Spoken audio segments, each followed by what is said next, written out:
Au nom du Père, du Fils et du Saint-Esprit, nous allons rappeler les textes qui ont été lus aujourd'hui.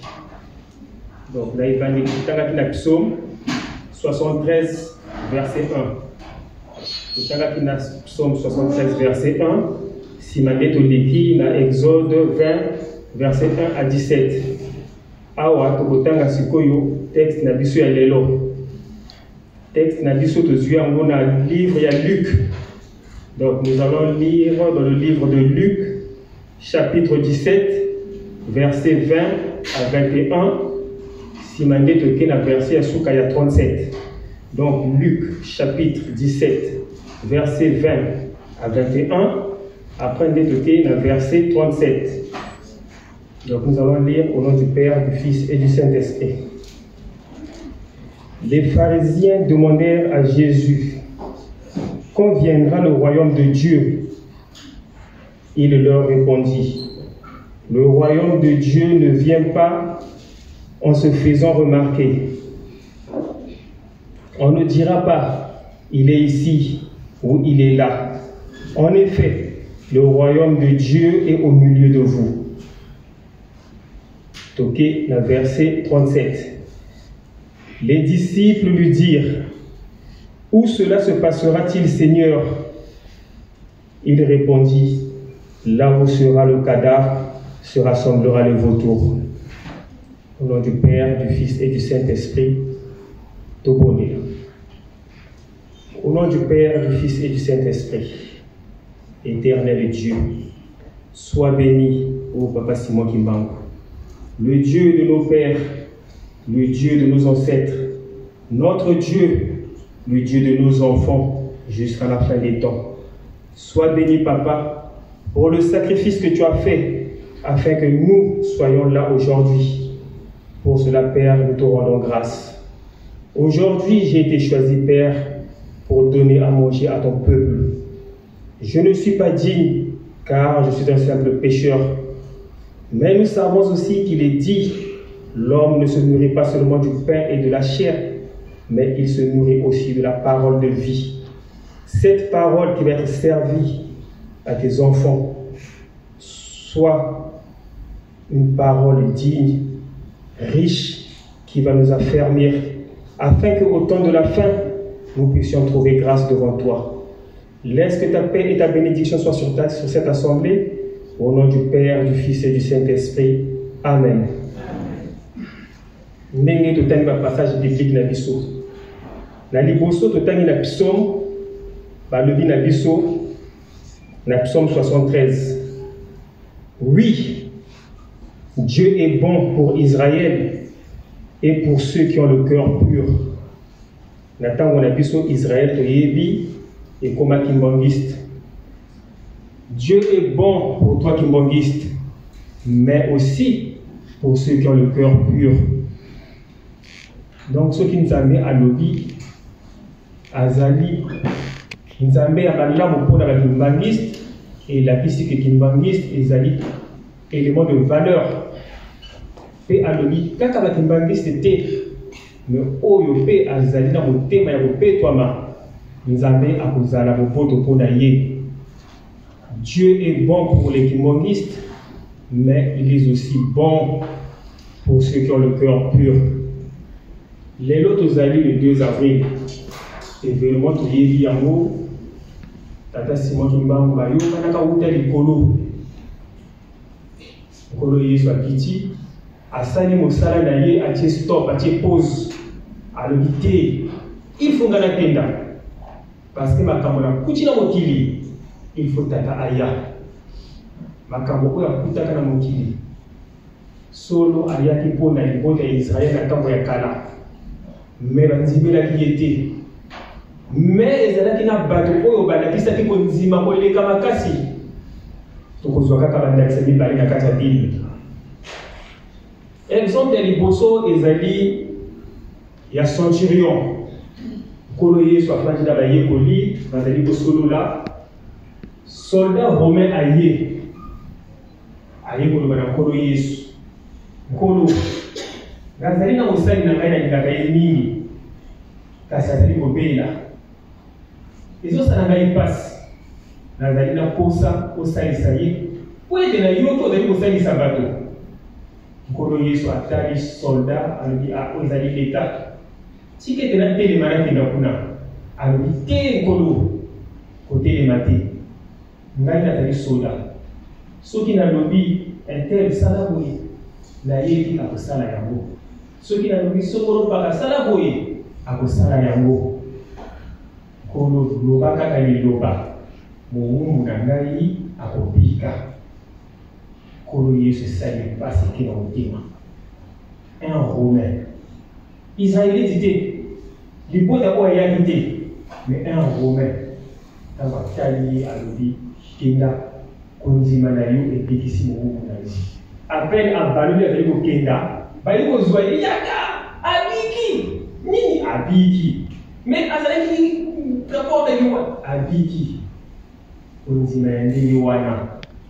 Loba kaka liloba, croyance, foi, Rome, tout le monde dit que l'ingomba est venu à Rome, va installer à Bokuna et tant aussi Mokili, va lever les bus sur la Mokanda où vous allez au Tanga. Yami Balé, maman moko ayi komona kolo Yesu, ayi koloba na ye, kolo.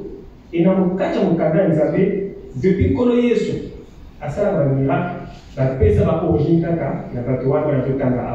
un soldat romain et une femme cananéenne. Donc, Azalaki, Mouyudati. Cette femme a lié et pas Kolo Yesu. A le Kolo Yesu, moi, la naga, elle est là, elle est saïsaïe. Kolo Yesu a talié. A le binaïe. Je n'ai été envoyé au premier perdu de la maison d'Israël. Moi, si on a insisté, mais comment voulez-vous comprendre ce qui est saint et qu'on donne aux chiens? Tous à la maman, moi, la nayo azali kobela. Oui, mais que papa na bisu. Oye et pas en montagne au salisa. Yé azongi sur le poste.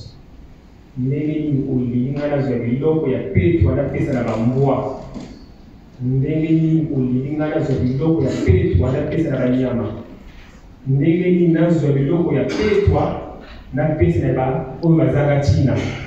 C'était comme une injure pour cette femme-là. Ceux qui allaient dire que nous sommes aussi des pays, moi je suis un homme kolo toboité moi na ngata azali mbwa mais tika ata bilia oyo bana na yo bazali kolia ba miete zali kokita mwana na ngai aleka na se apela po azwa lobiko nkolo Yesu atali mwasi wana na yebisi na tinda makaka pona lipota ya Israël a insisté na kateli lingala na sens ko ngana tolo balingala a insisté atali alobi ya solo ozali muyuda te bo ozali konzimela ngai konzima na bino ezali makasi koleka. Alors nkolo Yesu asali constate bato oyo ayelaki te bazali na konzima koleka mais oyo ayaki kana na ye wana bazali na itumbu mais itumbu wana ewuta depuis tata ye moko alobi te fo nazonga epai ya tata nayebisa ye bato wana bakobongwana po ete konzima na bango ezali makasi.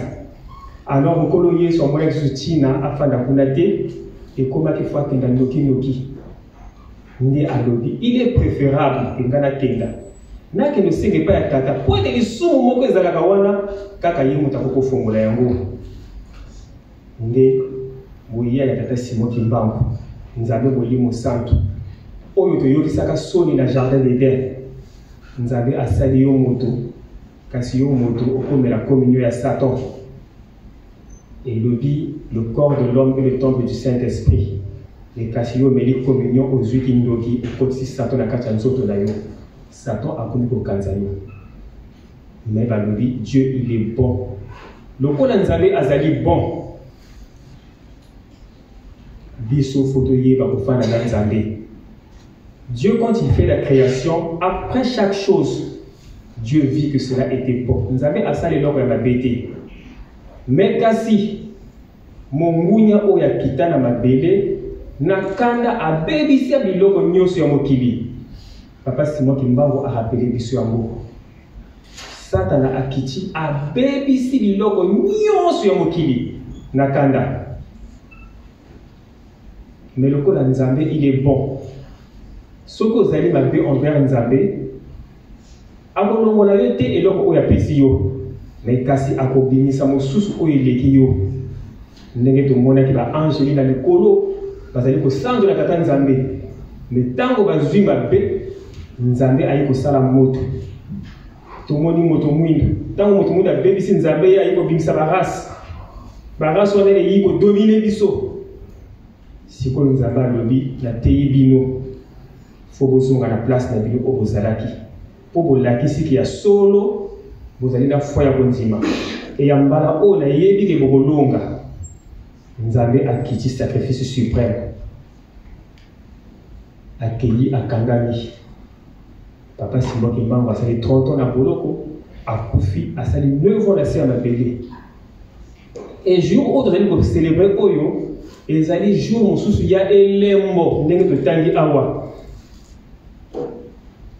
Mais avant de komba na elembo wana tokoleka nde na convoitise nde na badi commandement autololi tu ne convoiteras pas ni batangi pamba te mokili oyo toya ya mokili ya kobeba Satan asi abebisa nyonso yo mwana ya Nzambe okiti na se mosala na yo kolula lula okomona ngai papa Rod na kati si suki na zina si teinture yo omoni osepeli yo pe lobi okoni na coiffure wana okomona ngai papa Rod na zubi lamba na ngai ya ndenge oyo esengeli te na bongisi na sali look yo omoni oluli yo po kangami na yango okomona mama songolo pakala sali boye tokoma bilula lula. Mais biloko ya mokili esi ebeba mayele ya mokili ezali ya kobeba mokili oyo bazali kotambusa yango babebisi yango bazali kosala biloko ya ndenge na ndenge ntango otali na miso lobi ezali kitoko. Mais en effet ezali nango ya kobeba biso toye balobi na biso towela liboso bokonzi ya likolo. To moto na moto ala na tata na ye tala ndenge tata oyo aye azali na yo azali kotambola yo pe landa lizaleli wana. Mais tokomi na kati ya convoitise tomona eloko te tomona eloko elekana te nani biso bakimbangiste tokoti na kati ya mobulu wana.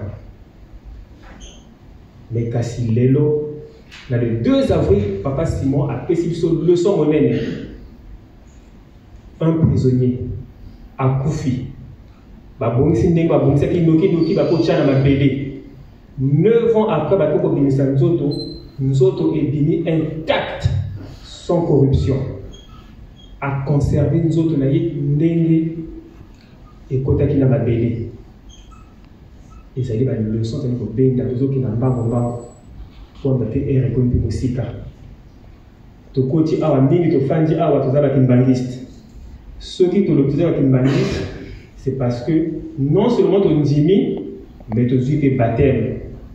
Alors, quand tu as fait baptême, tu as baptême yasika. Ma ben a biso ba limbisi ndenge ba lobaka soko tu baptême, soko kufi malamoko vers les colo. Mota ko télévision na nzela azalité.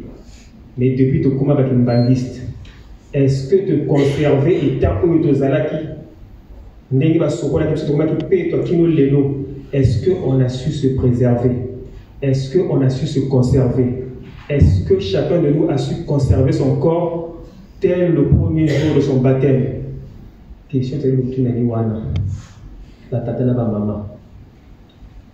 Si ce n'est pas le cas, c'est que tu continues à la distraction, il y a pour l'oula. Tu continues à la soumie, il y a pour il y a pour tonga, il y a pour wela. Na la soumie, il y a ndenge. Pambate, tu continues à système, il y a monde. On commence à adorer le monde. Et quand on adore le monde, on s'éloigne de Dieu. Batata na ba maman. Awa, dans mon texte, na biso, na serment na biso. Ba pharisien ba tuni kolo Yesu. Mais kasi konzi ya Nzambe royaume ya Nzambe ekoya mokolo nini ezali molai alobi na bango yango eyaka te ezali bonganga bomoni yango kuna ebimi kuna te ezali kati na bino mingi bakoloba na bino ezali kuna o ezali songolo paka ezali kuna asali ba description ebele bolaka kuna te bayekoli balobi mais ndenge ozali koloba royaume de Dieu mwana na Nzambe kozonga mais kasi ekoleka na wapi pe kuna balobi avant likambo wana esalema enlèvement mpe kozala nsololo oyo Nzambe akopona bato na ye mais yango ekosalemela wapi alobi esika kadragre kozala elembo ya mibale oyo tomoni nzoto ya papa Simon Kimbangu ngai nabotamaki te ntango bakenda kozwango nazalaki te mais kino lelo ezali ngai nakolekana ntango mosusu bana na ngapi ekozala kaka amoin ke ye moko alamuka na kati kuna washwashi baprograme yango elembo ezali alliance atikeli biso elembo ndotomoyi cadavre ya papa Simon Kimbangu batie wana cadavre oyo tokotaka na mausolée tata Nkunga un séminariste catholique ye abanda kotambola mo yezwi akota na paroisse kimbangiste eta bakoti na paroisse kimbangiste afanda na nzete moko boye po azwa mwa naso rafraîchir nde akoma komona bavision baparation papa Simon Kimbangu alakisa ye makambo ebele tata wana akoma na nkamba amoni papa Mfumu Mbanza alobi na ye papa nalingi namona nzoto wana nalingi namona nzoto wana papa Mfumu Mbanza apesa nzela alobi na papa Simon Kimbangu ngaji akenda afongola po amona bakota kuna bango mibale alongoli bafleur papa Simon kianga nazali kobenda ali azali kotinda ntango afongoli amoni nzoto ya mobimba e bapesi ye consigne simba kasi kosimba kota motema te simba kasi kosimba kota motema te asimbi nzoto azali kosentir kali kaka moto alali moto wana azali nani alobi température kaka ndenge banzoto na biso ezalaka ye azali nani lelo ezali le 2 avril papa Simon azongeli biso na nzoto na ye intact nzoto wana ezali na nkamba mingi tokota na kati ya mausolée mingi tofukama tosenga tobondela elembo wana kino lelo ezali ni kote nkolo yesu aloba makambo wana ekosalema bokonzi ya oyo ozali koluka ekozala esika ebende kozala bato bakoya bavotour na ya malamu na ya mabe bakoya na mboka wana kino lelo tozali komona na RDC ezali kolesa mokili mobimba mibango moko na RDC pasi na pasi elembo wana ezali kuna papa Simon Kimbangu a changé te il est là-bas na yango biso bakimbangiste tozalaka na conscience tozali na alliance na Nzambe ya libela atikeli biso nzoto na ye leçon mobimba tomibatela tobouge te nzoto na biso tobatela yango milimo na biso mpe ezala intact na yango wana totikokota na bacorruption na biloko ya ndenge na ndenge batata na bamama ni oyo totangi na mokanda ya Nzambe kobanda kiso toleki na ba 10 commandements mpe toye na se yango na biso me kasi mbama ya likambo na oyo tozali koloba tokozwa yango na enseignement ya papa Diangenda. La RDC na tanto ko bango Zaire ya kala soko tobotama te mais toyebi batata na biso mingi na Congo Brazzaville mingi babotama na Kisasa soko mona papa Kinganji bauta Kisasa basala we mais il y avait quoi en RDC parce que mboka wana bana ko prier à un certain moment décret et crise de banjo kota na mboka et to komi crise de quotité to komi ba 92 wana avant papa Kenda papa Diangenda nzoto elembaki abana ko bela ba sciatique ainsi de suite. Un mardi ba jeune marié na centre ndinga ezala ka journée la jeunesse ba ye pour la journée wana ba coach na centre belé bazali ko sala programme pour la programme ma bonne les salami papa d'angela na kacha Kristo azali ko yoka nyoso ko ba jeune bazali ko loba et ça n'est pas to wuti misika RDC Kinshasa, je parle de Kinshasa, la ville de Kinshasa, ezali monene. Bato ba wuti partout. Ba yete na centre. On a les camarades Nzambe. Motivation ndenge wana. Bazo style la Nzambe malgré pas ce que kota ma période wana, ba o ba konna Kinshasa ba yebi à partir des années 90, ndenge ba crise kota kana Kinshasa. Mais bazali ko centre de la tata Nzambe. Papa Djambe na lobi, te faut la bima. Malgré malade, il faut la bima. Donc papa a bimi à l'improviste. Tant que vous allez bima, vous allez ko yaba jeune papa ba fukami, ba fukami, banze vous allez ko yemba ma. Papa a yé de bon kanga telemi, na malade na ya telemi. Atali gauche à droite. Ba faut yemba kaka papa, les itala, c'est pas les tout. Banze vous allez ko yemba kaka bandi baso mo yebi. Mais papa na malade, il pose ça. Et donc ils allaient quitter. À gauche, il y a la télémine de la ceinture à papa. Quand on la mondiale, frère, nous avons pitié. À Kini, à cause de pitié, à Yikotia, à Yiko déposer. Papa a fandi. À lundi. Papa a télémisé les bourses, bon, il s'engaille. Kimbangis moye, oh yeah! Kimbangis moye. Pour pas d'avoir papa bini. Pas d'avoir continué ici. Papa le dit, ah, il y a solo Kimbangis au Nyokwami. Nyoso ko na nani parce ko na nani papa satana papa kalampe te dit ni papa le bika mo comme sur les c'était 10 satana kalampe parce que et que papa le dit ah il est pas tombé si mingi bon c'est comme moni ko sala ni ah père papa ce qui te montre papa to ko betaye papa oya lo ba oyo papa le lokuta papa bimisa yele to ko mona donc ce moment n'y est peut-être au monde papa binisa kaka papa jamira tali tali kura tali nasi ali lelo kaka ngana ko binisa satana wa na ko tala siko ko sala ni ba jeune papa yo yeli bisote ngana so ba ke ngala moko ya propre et ba jeune ba lobi papa lelo to ko sila na awa ba jeune ba panzani papa kanisi ke ba jeune ba kinisa ta ba jeune ba panzani. Tant que je vais zonga, na ba nzete, na ba pigné, na ba jante, ba maman na ba fimbo, ba mususu ba kozo ceux qui ba milangi, ba papa lelo to silana. Parce que to moni, o ba koko na biso ba moni, o ba nkolo ba Satan lelo papa ko binisa ye. Oh, to silana. Ba gauche boka ka porter ko lelo kakawa to silana. Samu tambuli. Nini? Jangenda alobia ko binisa satana. Angena libanda l'autre ko benga ba kuluna, uto ko benga ba shege. Ba mo benini oh. Jangenda pona tango wana yakina bato makasi ba preto mo butu, ba ba lwambo, ba ko ba bato ko. Donc c'est des premiers. Ce qu'on va dire avec nous, jangenda. Donc il y a un plus ako binisa satana. Ba gente libanda ya cité, wow, ba coach. Agitation ko. Papa tala boye, et donc c'est là kaka moké. Et comme il y a mon nez. Et papa le dit, tout ça kakawa, ngai pe na ko vivre bino. Bino na ngai, ngana ko mona. Et là on dit que ce n'est pas Satan. Alors ça me dit au tambola bazo kota. Tata tu ko moko yaki nande ko daye. Afana ka na ça c'est un jeu. Je ne veux pas y va continuer. Oh mais qu'est-ce qui se passe à agitation mona kuna?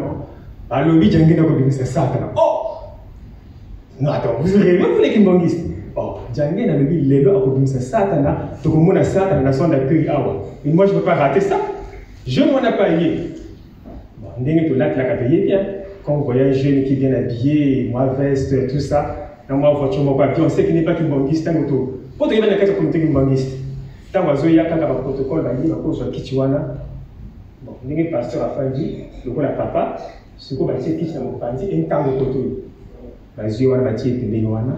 Ayoana qui signe respect afin de tenir à papa.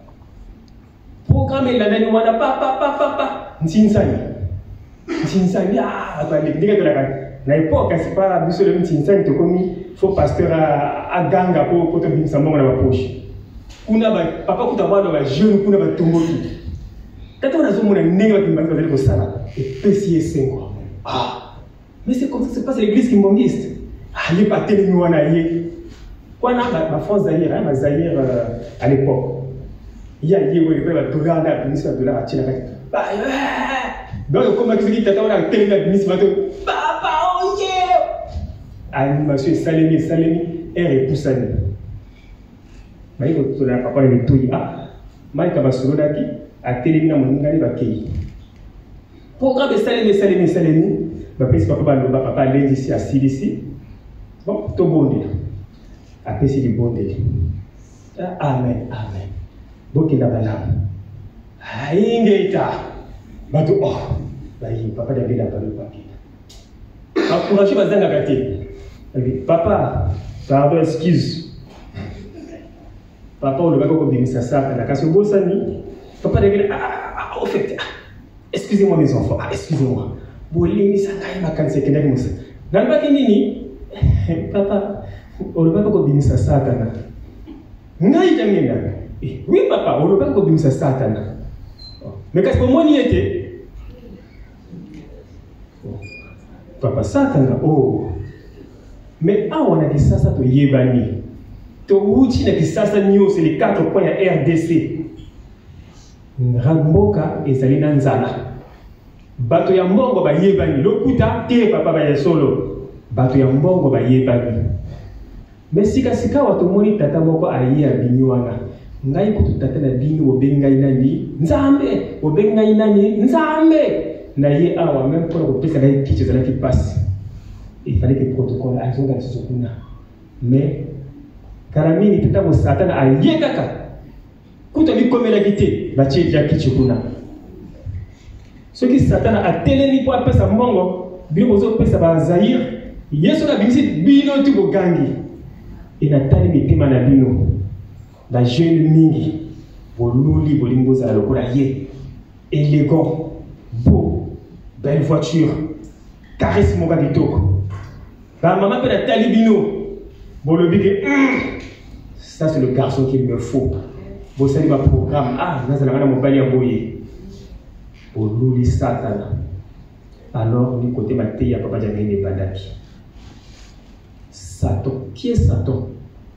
Satan, ce n'est pas ce qu'on pense. Oh diable, oh oui, non. Satan, c'est ce qu'on convoite. Satan, ezali et donc, oh, ezali lula. Oh, lingi rose de la mer, ezali biloko ya mokili. Satan allait devant Bino, na mabanga na Bino, au lieu de péter film. Bon, louli et les sous. Yo tata qui longiste. Yo maman qui longiste. Pourquoi continuer à adorer Lucifer? Tous allez vous faire l'adoration. Tous allez vous lula. Au moins, il y a l'inique à cause de la nayango. Mais n'a pas bon si l'okoana. Maïe et Satana a bon si l'okoana la plan. La dimension au bambou bazalaka. La dimension au bambou biso tout bando landa ko landa. Tout ça là, attention. Le diable, c'est pas ce qu'on pense, mais le diable, c'est ce qu'on convoite. To bate la banzo to nabiso. To ni bate la. Pour être Nzambe à l'acception exemple 9 ans sous terre. Ayi ko bima à conserver nzoto na ye. Yo ozwa ki baptême. Tino lelo ko tubeli ozongi to tubeli to zongi to tubeli to zongi to to zongi ko tika masumu. On continue à convoiter et zali malgré to ko kena musikate ndambo o to zui to bomba to salela. Vous allez le 2 avril.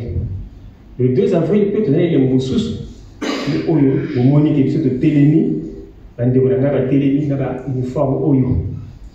Alors, uniforme oyo, il y a une importance, n'a pas battu et soit marqué la vision. Mais pour la conclure, nous sa signification est tenue la biso, il y a un peu et ça dit, c'est la biso, nous sommes qui bandiste. La théorie de la biso, on va tenue, il y a un surveillant et la question nini. Tenir la surveillance et la ces fleurs et papa Simon qui m'a. Alors, pour aller les fleurs, il y a solo tambatina ko zo nzoto ya papa Simon qui m'a. Papa amona ki eloko moko baloko zanga. Ona ya banzoto wana. Ya mwana minga singa baba kota na ba beko vision ya tenir Simon naka. Ya mwana les fleurs papa Simon qui m'a. Et mon collègue a souvent mona naka ba escorter papa Simon qui m'a. Mais quand c'est fleurs nyoso, Et c'est la signification. Mondele a yébi sur la petite moto fleur, il y a la signification. Même temps que tu as la funéraire, tu as fleur, tu tiens, il y a la signification que fleur, tu tiens la puna. Alors, signification est tenue la biseau, nous avons bandakana et koti, qui nous a kitina se. Et koti, tu lobi, koti ndama. Donc, tout ils allaient pour l'Obama, et ils allaient dans caractère oyo qui mbangis et sénéri aux alana yango. Et koti, koti ndama. Kimbangiste à Tindamaka. Parce que moi, on a dit ça là. Sans faille, nous avons tout le monde qui bandi. Tout la année, c'est comme ça là. On n'attend rien en retour. Le foot, je veux dire, c'est pas que non, on a tonga, pour te laisser la dire, non. Tu dis que non, tu vas aller au salon, pour te mourir na bika. Tu vas aller na bika. Donc, tu travailles pour plus tard, pas pour aujourd'hui. Contrairement à Ngoma Moussoussou, il y a qu'un pas molayo. Prospérité, ainsi de suite. Et Koti, Koti Ndama.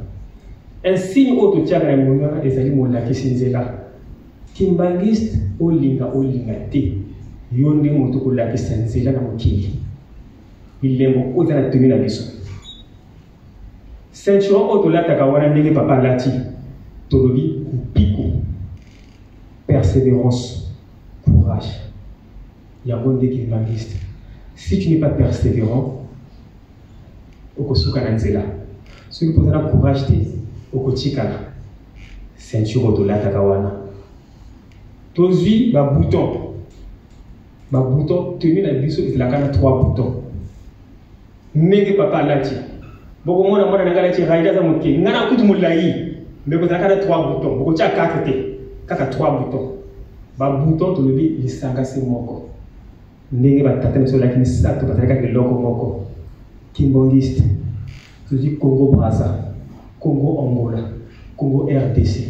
Bamboka misato. Mais to zali kaka loko moko. Soko zali kimbongiste, il faut auto sali loko wana. Lisanga se moko.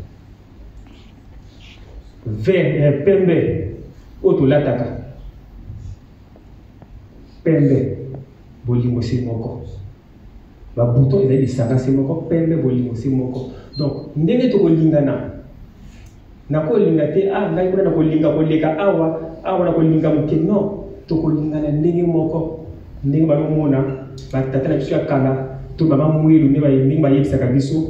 Tango azali koyamba bato ako alandi olé omeli bosima bosololi accueil wana bato tout c'est pas ce qui y est allé kuna yé aux délices au PC maya logo azongi non bolingo ezala ndenge moko et tout ça là logo moko ya mo signification après vers aux la bina biso et la qui c'est victoire to longi donc ce qui te remplit la logo wana nyos to lingani to za moto moko to lingani tous allez persévérants, tous allez pas n'abitinda, ou aller mettre au long, après au temps où ça motive. Ou aller à la condition où il y a quand même la tenue de biseau. Donc, la zone est liée en haut pour une bonne compréhension.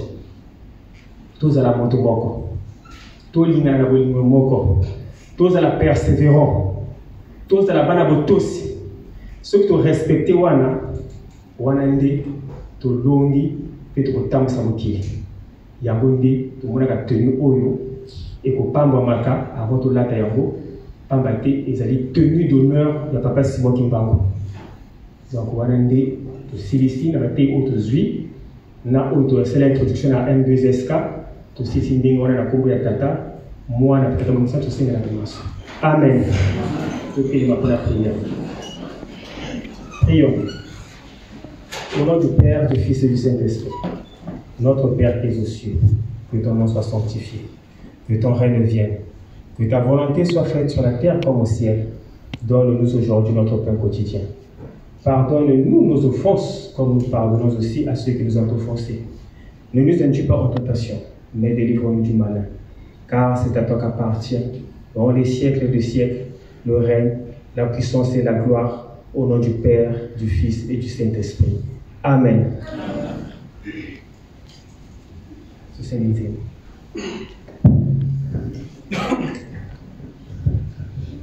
Tata simo wa yizidi tuzolana ke moka tunajita 1, 2 Tata Simon izidi tuzolana Kebo katunatini Tata Simon izidi tuzolana Kebo katunatini Zolana tuzolana